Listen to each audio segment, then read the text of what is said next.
আজকে আমাদের recipe special কাঁচা আমের জেলেটিন ছাড়া জ্যাম বা জেলি। আমি কিভাবে এই রেসিপিটি তৈরি করে দেখাচ্ছি সেম প্রসেসে তৈরি করে দেখবেন, খেতে অসাধারণ হবে এবং এটাকে স্টোর করে রাখতে পারবেন অনেক দিন ধরে। তাহলে চলুন ভিডিওটি শুরু করা যাক। নমস্কার বন্ধুরা, আমি সুমন, তোমরা এখন দেখছো হাউস কুকিং ব্লগ। এই আমের জ্যাম বা জেলি বানানোর জন্য আমি এখানে 5 পিস বড় সাইজের আম নিয়েছি। প্রত্যেকটা আমকে আমি একটু বড় সাইজ করে কেটে নিয়েছি। আর আমের খোসাগুলো কিন্তু আমি একটু মোটা করে ফেলে দিয়েছি, কারণ আমের যে সবুজ অংশটা সেটা যেন না থাকে। তাহলে সবার প্রথমে আমি কড়াইতে আমগুলো দিয়ে নেব। যেহেতু আমি এখানে 5 পিস বড় সাইজের আম নিয়েছি, সেই জন্য আমি এখানে 5 কাপ জল দিয়ে নেব।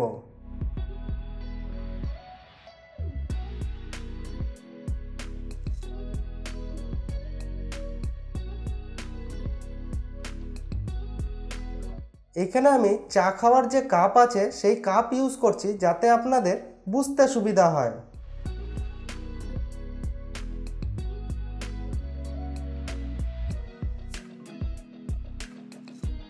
এই আমগুলোকে আমি ঢাকা দিয়ে ততক্ষণ ফোটাতে থাকবো যতক্ষণ না আমগুলো ভালো করে সেদ্ধ হয়ে যাচ্ছে। আমি এখানে ঢাকা দিয়ে করছি কারণ আমগুলো যাতে তাড়াতাড়ি সেদ্ধ হয়ে যায়। আমগুলো কিন্তু খুব বেশি করে গলিয়ে ফেলা যাবে না।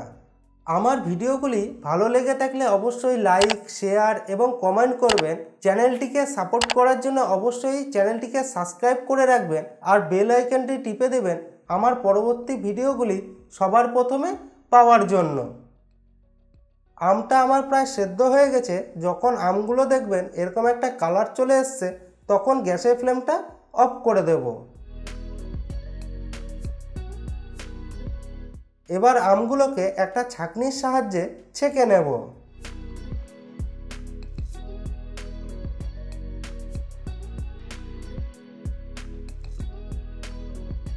এই আমগুলো থেকে যেন ভালো করে জল ছেড়ে আসে, তার জন্য কিছুক্ষণ ওয়েট করব। এই রেসিপিতে আমি শুধু আম থেকে যে জলটা বেরিয়েছে সেই জলটাই ইউজ করব। আমগুলো যেটা বেঁচে থাকলো সেটা দিয়ে আপনারা চাটনি, শরবত বা অন্য কিছুও বানিয়ে খেতে পারবেন। এবার কড়াইতে সবার প্রথমে আম থেকে যে জলটা বেরিয়ে এসছে সেই জলটা দিয়ে নেব। অবশ্যই কড়াইতে দেওয়ার আগে জলটা কিন্তু মেপে নেবেন কতটা জল আপনারা পেয়েছেন। আমি এখানে যতটা জল পেয়েছি ঠিক ততটাই চিনি নিয়েছি, সেটা দিয়ে নেব। এটা এবার ঢাকা দিয়ে ততক্ষণ ফোটাতে থাকবো যতক্ষণ না চিনিগুলো ভালো করে গলে যাচ্ছে এবং জলটা একবার ভালো করে ফুটে আসছে। চিনিটা আমার ভালো করে গলে গেছে, আবার এটাও ভালো করে ফুটে এসছে। এবার এটাতে আর ঢাকা দেব না। এবার এর মধ্যে আমি 2 চামচ মতো ভিনিগার দিয়ে নেব। এই ভিনিগার যদি দেন, জ্যামটা দেখবেন অনেক দিন ধরে বাড়িতে আপনারা রেখে দিতে পারবেন।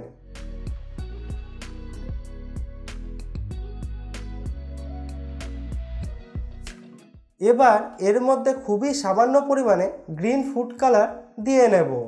যেহেতু এটা কাঁচা আমের, সেজন্য আমি এখানে গ্রিন ফুড কালার দিয়ে নিলাম, যাতে এটা দেখতে একটু সুন্দর হয়। এটা আপনারা অন্য কালারের ফুড কালারও ইউজ করতে পারেন। এটাকে এবার ততক্ষণ ফোটাতে থাকবো যতক্ষণ না এর থেকে দেখবেন একটা তার তার ভাব চলে আসছে।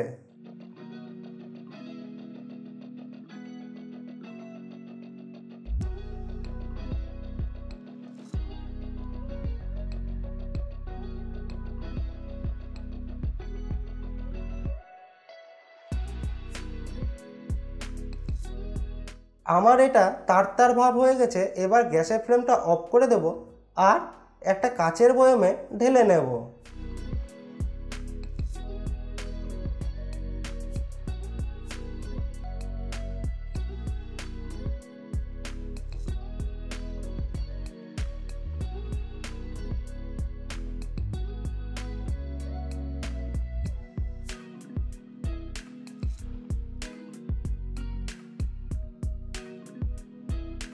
এবার এটাকে যতক্ষণ না ঠান্ডা হয়ে আসছে ততক্ষণ এটাকে রুম টেম্পারেচারে ঠান্ডা হতে রেখে দেব।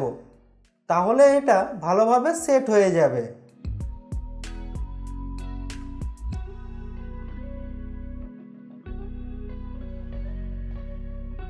জ্যাম বা জেলিটা আমার খুব সুন্দরভাবে সেট হয়ে গেছে।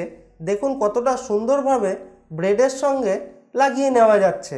যতটা দেখতে এটা সুন্দর লাগছে ততটা খেতেও কিন্তু সুন্দর লাগবে। আপনাদের কাছে অনুরোধ রইল, আপনারা একবার বাড়িতে এই রেসিপিটি তৈরি করে দেখুন। আশা করি সবার মুখে লেগে থাকবে। বিশেষ করে বাচ্চাদের তো খুবই ভালো লাগবে, যেহেতু এটা ঘরের তৈরি রেসিপি।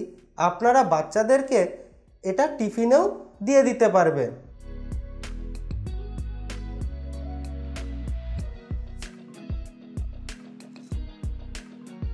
আপনাদের ভিডিওটি সম্পূর্ণ দেখার জন্য অসংখ্য ধন্যবাদ।